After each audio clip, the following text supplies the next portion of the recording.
आप देख रहे हैं इंडिया टीवी। आपके साथ मैं हूं प्राची पाराशर। शाम के 5 बज चुके हैं और वक्त हो चुका है बड़ी बहस मुकाबला का। माफिया अतीक अहमद बहुत जल्द ही प्रयागराज पहुंचने वाला है। उसका भाई अशरफ भी प्रयागराज लाया जा रहा है। कल उमेश पाल हत्याकांड में दोनों की पेशी है। अतीक और अशरफ दोनों का, उनके परिवार का जीना योगी सरकार ने मुहाल कर दिया है। अतीक के परिवार में बड़े से छोटे तक, दूर दूर के रिश्तेदार तक, यार दोस्त तक, वकील पैरोकार तक, कोई ऐसा नहीं बचा जिसे यूपी पुलिस ने अपनी रडार पर ना लिया हो।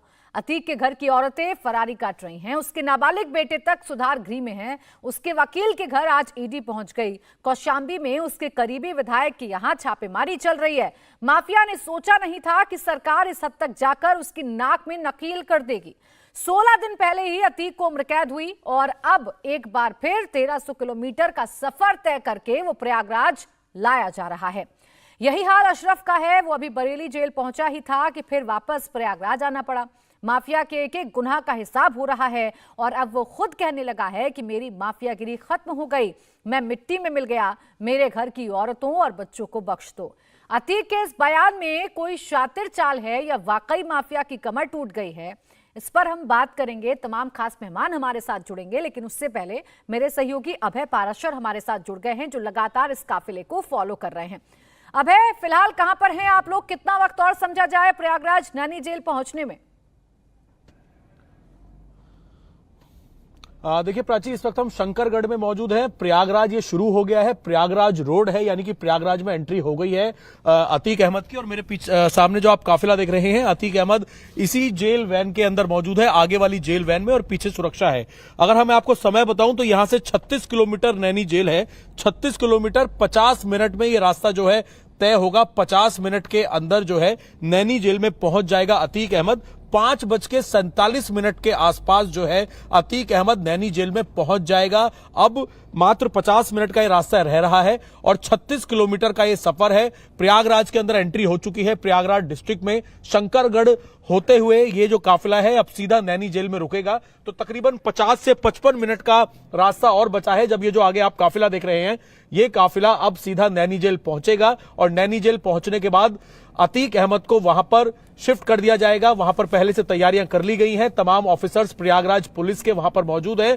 किस तरीके से कौन से बैरक में रखना है, सब कुछ तय हो चुका है। पूरा तलाशी अभियान जो है वो जेल का लिया जा चुका है। और ये जो आप आगे वाली वैन देख रहे हैं, इसमें अतीक अहमद सुरक्षा कर्मियों के साथ मौजूद है।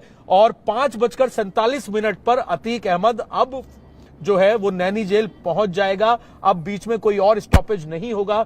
चित्रकूट के मऊ चौकी के अंदर आखिरी स्टॉपेज जो था वो लिया गया था, 10 मिनट का एक ब्रेक लिया गया था। और अब लगातार ये काफिला तेजी से आगे बढ़ रहा है और 50 मिनट के अंदर अब नैनी जेल में अतीक अहमद को प्रयागराज पुलिस पहुंचा देगी। जो सफर 24 घंटे करीब का ये सफर रहा है 1300 किलोमीटर का, जो कि साबरमती से और 4 राज्यों में होता हुआ अब अपने फाइनल डेस्टिनेशन पर यानी कि नैनी जेल में ये जो गाड़ी है ये पहुंच जाएगी और अतीक अहमद को वहां पर शिफ्ट कर दिया जाएगा। जिसके बाद कल कोर्ट में पेशी होगी और पुलिस इसकी कस्टडी की मांग करेगी ताकि उमेश पाल हत्याकांड से जुड़ी तमाम के बीच अतीक अब प्रयागराज पहुंचने जा रहा है। उसी प्रयागराज में जहां से कभी वो आतंक फैलाया करता था, आज वही प्रयागराज जाने में अतीक अहमद को डर भी लग रहा है। कुमार सोनू के पास चलेंगे। चूंकि अशरफ को भी बरेली से लाया जा रहा है प्रयागराज, तो कहां तक पहुंचा है अशरफ का काफिला? सोनू बताइए, कहां तक पहुंचा है पुलिस का एक काफिला अशरफ को लेकर?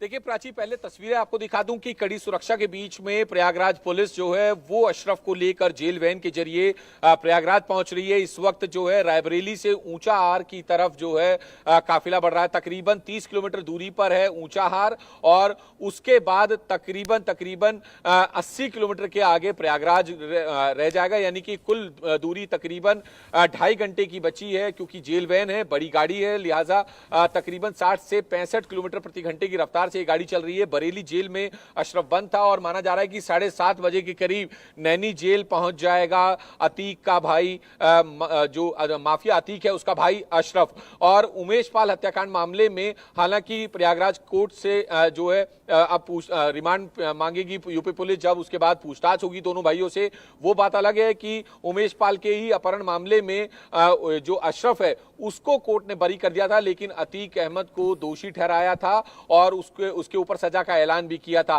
फिलहाल आप तस्वीरें देख सकते हैं, ये कड़ी सुरक्षा के बीच में अशरफ को प्रयागराज पुलिस जो है वो लेकर सीधा प्रयागराज पहुंचेगी। 7:30 बजे के करीब माना जा रहा है कि नैनी जेल पहुंच जाएगा अशरफ। दोनों भाइयों को जो है प्रयागराज लाया जा रहा है। उसके बाद उम्मीद ये की जा रही है कि कल जो है कोर्ट में पेशी होगी दोनों भाइयों की, जहां से रिमांड मांगी जाएगी, पुलिस कस्टडी मांगी जाएगी दोनों भाइयों की, और उसके बाद दोनों भाइयों से सवाल जवाब होंगे और दोनों भाइयों से उमेश पाल हत्याकांड मामले में क्या क्या सवाल होने उनकी फहरिस्त जो है वो यूपी पुलिस ने तैयार कर ली है और कई सवाल हैं जिनके जवाब अब दोनों भाइयों को देने होंगे। हालांकि अतीक भी ये कह चुका है कि वो जेल में बंद है, तो वहीं अशरफ से भी जब बीच में हमने बात करने की कोशिश की तो उसका कहना था कि वो तो जेल में बंद है। जब उमेश पाल के अपहरण मामले में सजा का ऐलान होना था और फैसला बिल्कुल, देखिए कुमार सोनू, चाहे अतीक हो चाहे अशरफ हो, दोनों पर आरोप है कि जेल में बैठकर इन्होंने इतनी बड़ी साजिश रची है और अब इन दोनों को यूपी लाया जा रहा है, प्रयागराज लाया जा रहा है। देखने वाली बात है कि क्या खुलासे इन दोनों के हवाले से होते हैं। आप दोनों ही नजर बनाए रखिए। अभय और कुमार आपके पास लौटेंगे, अपडेट आपसे लेते रहेंगे, लेकिन हमारे साथ इस पर चर्चा करने के लिए तमाम खास मेहमान भी जुड़ गए हैं।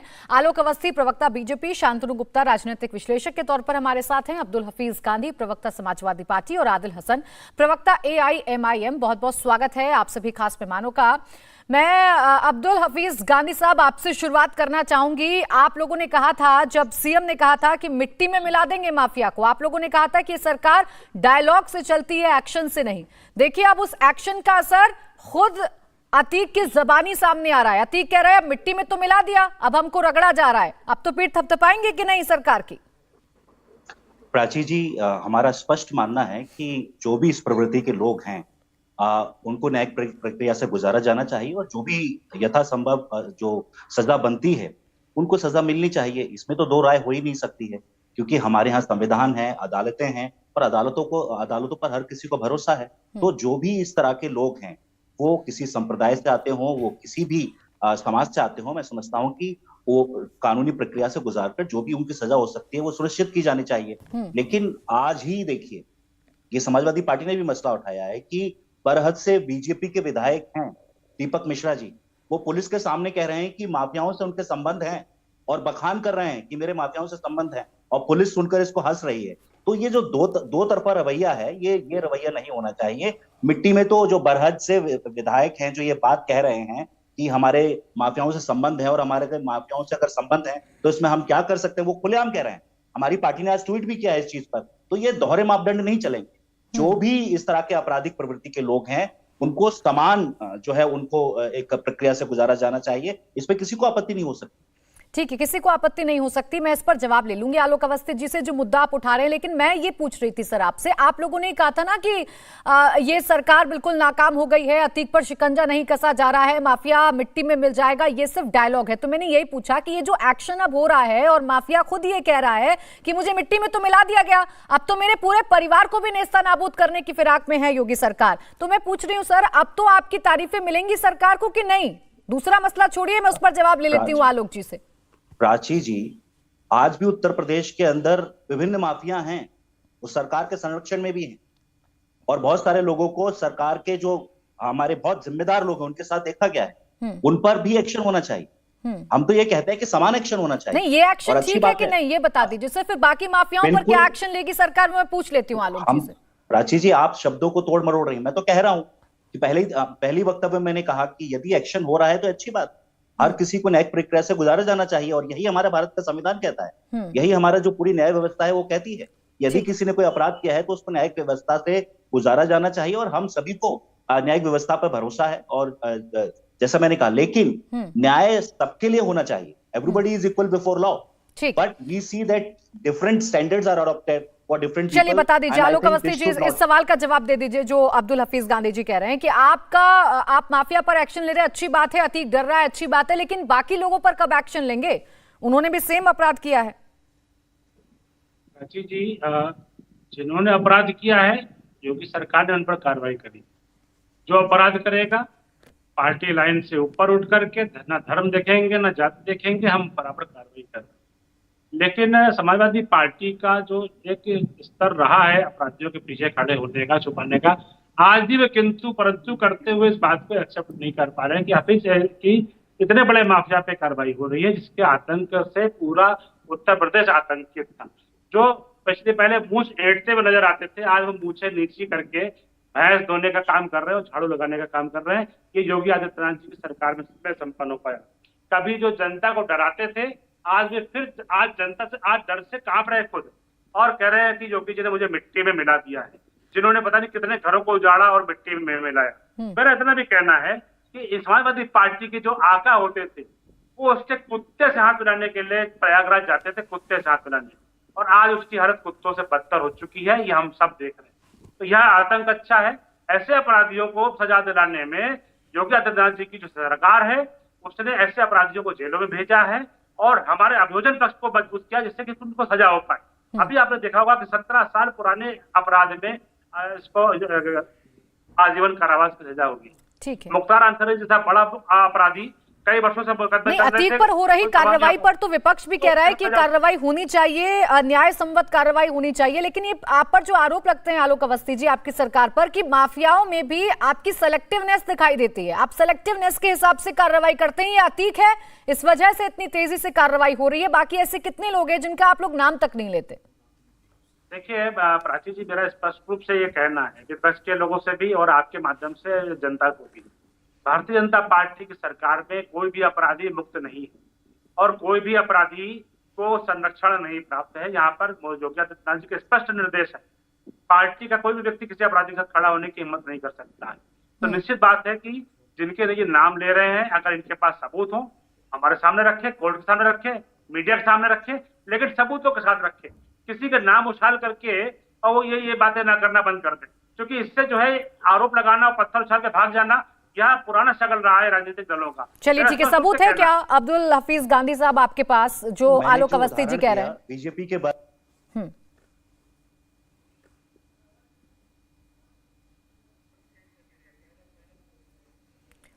अब्दुल हफीज जी, आपकी आवाज हम तक नहीं पहुंच रही है। मैं लौटूंगी सर आपके पास, मैं आदिल हसन जी का रिएक्शन ले लेती हूं। मैं लौटूंगी सर आपके पास, आपकी आवाज हम तक नहीं पहुंच रही है। आदिल हसन जी, माफियाओं में खौफ देखकर आपको कैसा लगता है? अब ये सरकार सशक्त है या नहीं, कार्रवाई हो रही है या नहीं, अब आपकी क्या राय है?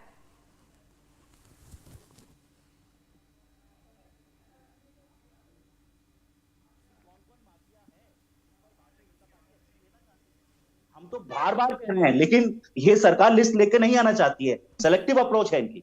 ये एक चश्मा लगाकर देखते हैं, जरा पूरा होने दीजिए, बोलिए बोलिए। एक सेलेक्टिव चश्मे से देखते हैं ये, और हम कह रहे हैं वो चश्मा उतारिए, सेलेक्टिव का चश्मा उतारिए और देखिए कि जो भी माफिया है उसको एक न्याय संगत तरीके से आप उसका अपराध सिद्ध कीजिए, जेल में डालिए। लेकिन आप ऐसा नहीं करेंगे, आपकी सेलेक्टिव अप्रोच है हमेशा।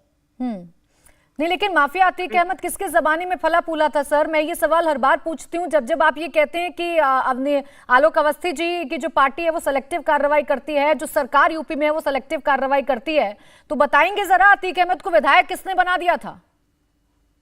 अच्छा प्राची जी, ये बताइए कि क्या आपको कोर्ट की प्रक्रिया पर भरोसा नहीं है? क्या आप ये नहीं समझते कि इतने दिनों में हमारे कोर्ट ने कोई काम किया होगा? तो यदि आपको कोर्ट की प्रक्रिया पर भरोसा है तो ये जो सवाल है आपका, ये अनुचित सवाल है। अनुचित कैसे है सर? नहीं, अनुचित कैसे है सर? मैंने तो विधायकी की बात की थी। मैंने तो विधायकी की बात की थी, आपको अनुचित कैसे लग गया? नहीं, इसलिए मैं कह रहा हूं कि हमारी जो जुरिस्प्रूडेंस है उसमें सीधा एक प्रिंसिपल है कि no one is guilty unless proved guilty, कि जब तक किसी पे अपराध ये कौन सी थ्योरी पढ़ा रहे हैं सर आप मुझे? इसी थ्योरी के मुताबिक आप पर आरोप लगते हैं कि आप माफियाओं को संरक्षण देते हैं। सुन तो लीजिए। अरे सुन लीजिए ना सर, कितने साल आपकी सरकार रही, कितनी कार्रवाई हो गई अतीक अहमद पर? उसके गुनाह किसी से छिपे थे क्या? प्राची जी आप सुन तो लीजिए, मैं कह रहा हूं कि मैं ये कॉन्स्टिट्यूशनल स्कीम ऑफ थिंग्स आपको बता रहा हूं। ये हमारा प्रिंसिपल है जिसपे हमारी अदालतें चलती है, और आप अगर ये रिकॉर्ड उठाकर देखेंगे कि चाहे वो लोकसभा इलेक्शन हो या विधानसभा इलेक्शन हो, एडीआर की रिपोर्ट है, सबसे ज्यादा दागी प्रत्याशियों को भारतीय जनता पार्टी ने टिकट दिए हैं। मैं बीजेपी की बात नहीं कर रही हूँ सर, मैं उसकी विधायकी की बात कर रही थी। यही दिक्कत है, मैं आपसे आपकी जवाबदेही पूछ लूं तो आपको बीजेपी याद आ जाएगी, बीजेपी से पूछूंगी तो बीजेपी को समाजवादी पार्टी याद आ जाएगी। जल्दी से जवाब दीजिए आलोक अवस्थी जी, फिर मैं सुधांशु जी के पास जरूर। रुकिए सर एक सेकंड। ये बड़ा आसान है कि सेलेक्टिव अप्रोच किया बता देते हैं, इनको मालूम होना चाहिए कि अब तक हम लोगों ने 10,780 क्रैकडाउन ऑपरेशन अपराधियों पर किए, 10,780। इसमें 178 अपराधी मारे गए हैं और 4,911 अपराधी घायल हुए। तो यहाँ सेलेक्टिव अप्रोच 2-4 के लिए नहीं हो रही है, 10,000 मैंने संख्या होता है 10,780 ऐसे क्रैकडाउन ऑपरेशन इन बड़े नामी अपराधियों पे हुए हैं। यह यूपी का त्याग यूपी ऐसे ही संभला है। ये दंगाइयों का प्रदेश कहा जाता था, यह अपराधियों का प्रदेश कहा जाता था, यहाँ पे आतंकवादियों के मुकाबले छोड़े जाते थे और समाजवादी पार्टी के नेता इनको मानवीय बनाने का काम करते थे। बिल्कुल, उत्तर प्रदेश की स्थिति समझनी है तो शांतनु गुप्ता जी मैं आपसे समझूंगी। अभी जो एक सेकंड रुक जाइए अब्दुल हफीज गांधी जी, अभी अब्दुल हफीज गांधी जी जिस कोर्ट का हवाला मुझे दे रहे हैं, अदालत का हवाला मुझे दे रहे हैं, क्या ये बातें जस्टिफाई लगती हैं? क्या इससे समाजवादी पार्टी अपनी जिम्मेदारी से बच जाएगी कि उसे विधायक बनाया और एक पैरेलल सरकार चलाने का हमेशा आरोप लगता रहा अतीक अहमद पर? जी प्राची जी, एक उत्तर प्रदेश का नागरिक होने के नाते मुझे और बहुत सारे उत्तर प्रदेश वासियों को इस बात की खुशी है कि किस तरह से उत्तर प्रदेश की संस्कृति ने बिल्कुल 180 डिग्री टर्न ले लिया है। लड़के हैं गलती हो जाती है से माफिया को मिट्टी में मिला दूंगा, ये एक बहुत बड़ा टर्म है। केवल उनको दो वाक्यों की तरह मत देखिए। जहां पे बड़े से बड़े क्राइम को लड़के हैं गलती हो जाती करके माफ कर दिया जाता था, आज विधानसभा में मुख्यमंत्री जोर से बोलता है कि इनको मिट्टी में मिला दूंगा, और वो हमें मतलब 2-3 वीक में देखते हैं कि वो हो भी गया। और जो आप कह रही हैं उसको मैं और विस्तार से आपके दर्शकों को बताता हूं। 1996 से 2000 तक इलाहाबाद वेस्ट की सीट से अतीक अहमद समाजवादी पार्टी के एमएलए थे और समाजवादी पार्टी को उतना नहीं लगा उनको मुझे उनको संसद में भी भेजना चाहिए। फिर 2004 से 2009 तक फूलपुर की सीट से, मतलब चाचा नेहरू की सीट से, इतनी बड़ी सीट से संसद भेजा समाजवादी पार्टी में, फिर भी नहीं माने वो। 2014 में फिर टिकट दिया। लोग कहते हैं अखिलेश को पसंद नहीं था। अखिलेश जब पार्टी संभाल रहे थे एक तरह से 2012 के बाद से, 2014 से फिर श्रावस्ती से टिकट दिया गया, वो तो जनता ने उन्हें नकार दिया। तो कहां हमें देखा जा रहा है कि एक माफिया को इतना बड़ा बनाने की कोशिश करी जा रही है, उसको विधायक सांसद, ये तो मुख्यमंत्री ने बनाए थे उसको बनाने की कोशिश करी जा रही है। और आज हम देख रहे हैं किस तरह से वो व्यक्ति नहीं। शांतनु जी, अब्दुल हफीज गांधी साहब ये मजबूरी बता रहे हैं कि कोर्ट ने गिल्टी करार नहीं दिया था, तो सीधे सीधे कैसे कह देंगे कि उसका टिकट काट देना चाहिए? अब तो अब्दुल जी छोड़ दीजिए, मैं आपको एक बात और बताता हूँ। एक समय ऐसी तूती बोलती थी अतीक अहमद की कि 10 जजों ने अपने आप को अलग कर लिया था हाई कोर्ट में इलाहाबाद में कि हम इस पर निर्णय नहीं देंगे भाई। फिर 11वें जज ने फिर उसने भी बेल दे दी इसको। तो इस तरह के व्यक्ति को पाला जा रहा था सत्ता के गलियारों में। आज वो कैसे कैसे दर दर की ठोकरें खा रहा है। उसकी बहन ने सरेंडर कर दिया, उसके बेटे पे एफआईआर है, उसका भाई पे एफआईआर है, उसकी बीवी को बीएसपी ने मेयर का टिकट दिया, वो वापस ले लिया। तो लिटरली उनको मिट्टी में मिला दिया गया है। उनकी जो करोड़ों की संपत्ति थी वो सरकार ने जब्त कर ली है। ठीक है, जवाब दीजिए अब्दुल हफीज गांधी जी, फिर आदिल जी आपके पास जवाब दे दीजिए। मैं जनरल ज्यूरिस्प्रूडेंस का आपको रूल बता रहा था। हाँ। अगर आप प्रज्ञा ठाकुर जी को लीजिए, उन पर तो किस किस तरह के संगीन आरोप लगे हुए हैं, आतंकवाद जैसे आरोप लगे हुए हैं, लेकिन बीजेपी ने टिकट देके भोपाल से उनको एमपी बनाया। तो मैं एक जनरल टर्म्स में बात कर रहा था, चाहे वो प्रज्ञा ठाकुर हो या अतीक हो। लेकिन मैंने आपसे जनरल बात नहीं की थी ना सर, सुन लीजिए, मैंने आपसे जनरल बात नहीं की थी। आप जनरल बात बता रहे हैं मुझे, आप शायद मेरा ज्ञान बढ़ाने की कोशिश कर रहे हैं सर। लेकिन एक आम आदमी को इन बड़े बड़े शब्दों से ज्यादा इस बात की पड़ी है कि आपने उसे विधायक बनाया क्यों, वो आपकी पार्टी में फला फूला क्यों? शांतनु जी मैं बता रहा हूँ कि किस तरह के पैरेलल्स, जिस पार्टी को शांतनु जी सपोर्ट करते हैं उसमें बहुत सारे पैरेलल्स आपको मिल जाएंगे और बहुत संगीन आरोप लगे हुए हैं, लेकिन उसके बावजूद भी इन्होंने मैं चर्चा अतीक अहमद पर कर रही हूँ सर। एक दिन मैं प्रज्ञा ठाकुर पर भी कर लूंगी, एक दिन मैं तमाम उन बड़े नामों पर भी कर लूंगी जिन पर एफआईआर दर्ज है। अभी अतीक पर जवाब दीजिए ना सर, इधर उधर की बात क्यों कर रहे हैं? अतीक पर जवाब दीजिए। मैं ये कह रहा हूं कि कानून को अपना काम करना चाहिए, और यदि कानून अपना काम कर रहा है तो उसमें हमें कोई आपत्ति नहीं है। जो अपराधी है वो सलाखों के पीछे होना चाहिए, लेकिन हमारी आपत्ति इस बात पर है कि सेलेक्टिव अप्रोच है। आज मैंने एक एग्जांपल दिया है आपको, दीपक मिश्रा जी जो बीजेपी के एमएलए हैं, ठीक है, उससे विधायक सांसद बनाया जाए तब आप कुछ नहीं बोलेंगे, लेकिन अभी सेलेक्टिव अप्रोच आपको नजर आ रही है। इसका मैंने जवाब ले लिया है लोग जी। सब रुकिएगा एक सेकंड। आदिल हसन जी, अब ये जो कार्रवाई हो रही है, लग रहा है आपको कि योगी सरकार सशक्त सरकार है और एक एक माफिया को अब उसके गुनाहों की सजा मिलेगी उत्तर प्रदेश में? भाई योगी जी के हाथ में मंत्रालय है, मुख्यमंत्री हैं, उनके पास एक खासियत है कि अपना केस वापस ले सकते हैं। केशव प्रसाद मौर्य जी पर का केस वापस ले सकते हैं, संगीत सोम पर वापस ले सकते हैं, जो उनका करीबी है उस पर केस वापस ले लेते हैं। ये वापस लिया गया और विधानसभा के अंदर योगी जी ने कहा कि मत कीजिए मिस्टर अवस्थी, बीच में मत कीजिए। मैं आपके पक्ष में नहीं बोला था, बीच में टप मत कीजिए, बीच में टप मत कीजिए मिस्टर आलोक अवस्थी। प्राची जी समझाइए, एक सेकंड अपनी बारी पे टप करने मना कीजिए। ये भाजपा का कार्यालय नहीं है, इंडिया टीवी का स्टूडियो है। चुप रहिए। ठीक है आदिल हसन जी, सुनिए। नहीं, आप भी थोड़ा शब्दों का ध्यान रखिए, कैसे शब्दों का इस्तेमाल कर रहे हैं, इसमें इतना भड़कने जैसा कुछ नहीं है सर। रुकिए अवस्थी जी, एक सेकंड उनकी बात आने दीजिए, फिर आपके पास आऊंगी। बोलिए आदिल हसन जी। सुनिए, आप पूछिए कि ब्रिजभूषण जी का मामला हुआ था, एथलीट लोग पूरा बैठे हुए थे धरना पे, क्या हुआ उस रिपोर्ट का? समाजवादी पार्टी से सांसद बनाया गया था ब्रिजभूषण सिंह को, ब्रिजभूषण कौन है? बार बार उनको बीजेपी जिता रही है। नहीं, क्या है? बताइए, समाजवादी पार्टी से सांसद बनाया था केशव प्रसाद मौर्य को डिप्टी सीएम, उनका केस क्यों वापस लिया गया? अरे चुप रहो ना यार। एक सेकंड अवस्थी, चुप रहो मेरे भाई, एक सेकंड प्लीज अवस्थी, थोड़ा चुप रहना सीखो, सुनना बोलिए सीखो। बोलिए आदिल हसन जी बोलिए, अवस्थी जी प्लीज पूछिए कि केशव प्रसाद मौर्य हो, संगीत सोम हो, संगीत बालियान हो और ब्रिजभूषण पे क्या कार्रवाई हुई बीजेपी की तरफ से?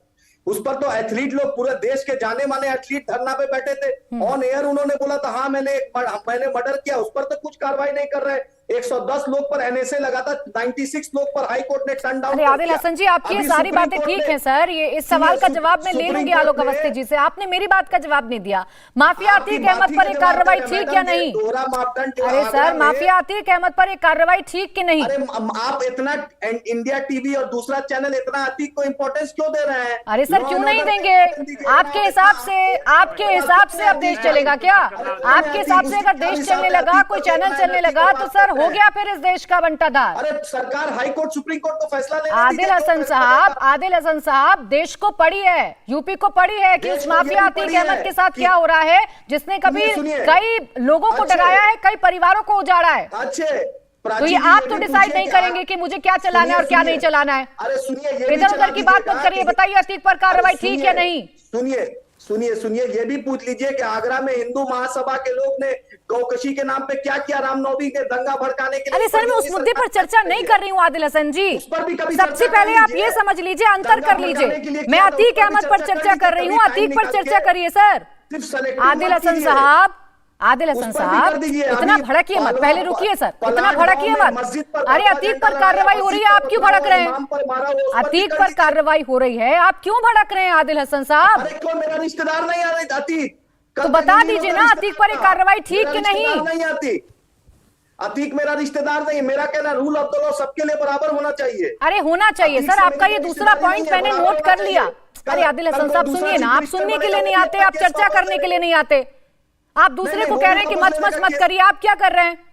पहले सुन तो लीजिए, सवाल तो सुनिए पहले। अरे जनाब सवाल सुन लीजिए। आपका जो दूसरा पॉइंट है सर, नोट कर लिया है, आलोक अवस्थी जी से इस बात का जवाब ले लूंगी, लेकिन आप मेरे पहले पॉइंट का तो जवाब दे दीजिए कि अतीक अहमद पर अब जो ये सब कुछ हो रहा है और वो डरा हुआ है और कह रहा है कि मुझे मिट्टी में मिलाया जा रहा है, ये सही है या गलत है? सेलेक्टिवनेस वाला एक दूसरा मुद्दा है, मैं पूछ लूंगी। इस देश में सुप्रीम कोर्ट है, हाई कोर्ट है, जो सुप्रीम कोर्ट कहता है, संविधान कहता है, उस पे चले। ना अतीक मेरे रिश्तेदार है, ना ब्रिजभूषण मेरे रिश्तेदार है, ना केशव प्रसाद मौर्य रिश्तेदार है। जो कानून है वो करे, सेलेक्टिव। अरे तो अभी कानून से अलग क्या हो रहा है? अतीक अहमद मामले में कानून से अलग क्या हो रहा है? केस वापस जो ले रहे हैं सब कुछ न्यायालय के मुताबिक हो रहा है ना। वारंट भी जारी हुआ था ना, पता है क्या आपको? आदिल हसन जी नहीं पता क्या वारंट भी जारी हुआ था? वारंट भी जारी हुआ था। वारंट भी आपको लग रहा है कि न्यायालय के हिसाब से नहीं है, ये कानून के हिसाब से नहीं है, संविधान के हिसाब से नहीं है? मेरे मुख्यमंत्री केस क्यों वापस ले लेते हैं मैडम, ये भी पूछ लीजिए। सर बहुत सारे मुद्दे इकट्ठा कर लाए आप आज अतीक पर नहीं बोलेंगे, आज आप तमाम बाकी विषयों पर बोल जाएंगे। खैर आलोक अवस्थी से जवाब दे दीजिए आदिल हसन को। सरकार नहीं है रिश्तेदार तो जवाब दे देते सीधे, इधर उधर की बात क्यों करने लगे? आलोक अवस्थी वहां पर ये देखते हैं कि कपड़ों से पहचान हो रही है, इनको अफजल गुरु और बुरहान वानी आतंकवादी नहीं दिखता है। अतीक अहमद पर कार्रवाई हो रही है तो ये तुरंत जान लेकर के जो है अन्य नामों को लेकर के आ रहे हैं। इनके मुंह से एक शब्द निकला कि अतीक अहमद के खिलाफ कार्रवाई हो रही है, सुल्तान सत्यारा साहब माफिया था, उसके खिलाफ कार्रवाई होनी चाहिए, उस पर ये नहीं बोल रहे हैं। लेकिन ये जो है बुरहान वानी और अफजल गुरु को बचाने के लिए खड़ा हो जाएंगे। रात जो है कोर्ट जब खुल जाती है तो ये वहां पर जाकर पैरवी करवाते हैं इनके नेता जाकर के। तो यहाँ इस तरह के लोग हैं जो देश को बांट करके देखते हैं। देश बाबा साहब अम्बेडकर संविधान से चलता है और हमारे यहाँ की न्यायपालिका बहुत सजग है और बहुत न्यायप्रिय है। जिस किसी को भी अगर लगता है कि गलत हो रहा है, न्यायपालिका के दरवाजे खुले हुए हैं उसके, लेकिन कानून अपना काम कर रहा है। आज आजीवन कारावास सजा इसी न्यायपालिका ने दी है, इसी अतीक अहमद को दी है जो सरकार को चैलेंज करता था, जो जाकर के IAS अधिकारी, सीनियर IAS अधिकारी को घर में जाकर पीटता था, सरकार बुलाए किसी की हिम्मत पक्ष में खड़ा हो पाए। ये जलवा था अतीक अहमद का। हमने देखा है कि कैसे कुत्ते से हाथ मिलाने के लिए बड़े बड़े नेता समाजवादी पार्टी के जाते थे, अतीक अहमद उनसे बात तक नहीं करता था। तो यहाँ मेरा साफ साफ कहना है अपराधियों को महिमा मंडित मत करिए, अपराधियों को धर्म के चश्मे से मत देखिए।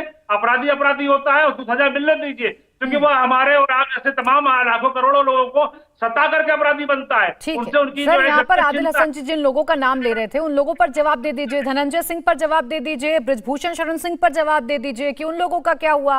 अगर इतना ही आप लोगों की नीति साफ है तो रुकिए एक सेकंड, आप ही का जवाब ले रहे हो। बृजभूषण सिंह जी कई वर्षों से सांसद है, बीच में समाजवादी पार्टी से भी सांसद रहे हैं, तो जो लोग सवाल उठा रहे हैं, मुझे लगता है कि बृजभूषण सिंह के ऊपर अगर मुकदमे हैं तो उनको सामने लाना चाहिए। कोर्ट है, वहां पे कोर्ट में जाकर के इसको प्रस्तुत कर देना चाहिए, सरकार के उसमें ला देना चाहिए। किसी आदमी का नाम लेकर के आप बोल दें धनंजय सिंह के खिलाफ सरकार ने कार्रवाई नहीं करी है क्या?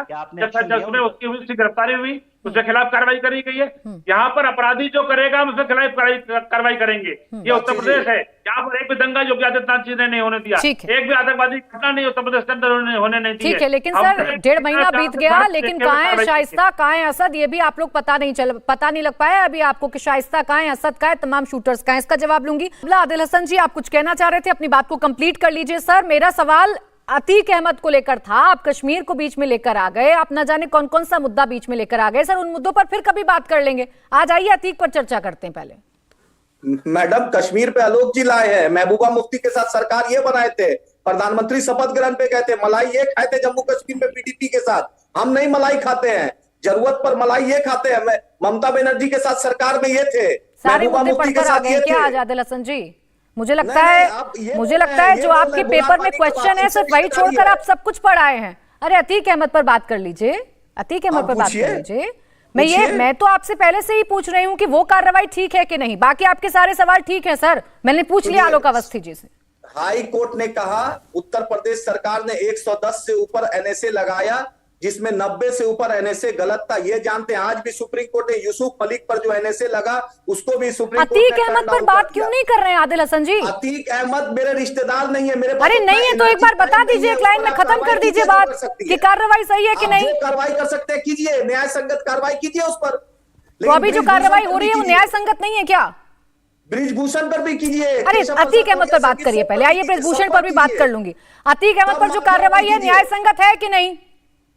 एकदम सब माफियाओं पर कीजिए, जो भी माफिया है उस पर कीजिए, या आप अलाउड है आप कीजिए। और सब ठीक है सर, मेरे दर्शक देख रहे हैं आदिल हसन जी कि अतीक अहमद पर जब सवाल पूछ रही हूँ आप इधर उधर की बात कर रहे हैं, पूरा देश याद आ गया, सारे मुद्दे याद आ गए, लेकिन अतीक अहमद पर ये कार्रवाई न्याय संगत है या नहीं ये नहीं बता पा रहे हैं आप। छोड़िए सर, कैसी मजबूरी है आपकी, कैसी मजबूरी है सर? सियासत अपनी अलग जगह है, एक माफिया जिस पर कार्रवाई हो रही है। अरे तो आप क्यों बार बार ये दोहरा रहे हैं? मैंने तो एक बार भी नहीं कहा कि आपका रिश्तेदार है, आप दोहरा रहे हैं बार बार, आप दोहरा रहे हैं बार बार, मैंने तो बोला ही नहीं है आदिल हसन साहब। अब रुकिए जरा, शांतनु गुप्ता जी, शांतनु गुप्ता जी, ये जो बातें विपक्ष के लोग कर रहे हैं, जो आदिल हसन साहब कर रहे हैं, या जो अब्दुल हफीज गांधी जी भी आपको जवाब दे रहे थे कि कैसे कोर्ट से ये देश चलता है, न्याय से ये देश चलता है, क्या इस मामले में कानून का ध्यान ना रखकर सिर्फ और सिर्फ राजनीतिकरण किया जा रहा है सरकार की तरफ से?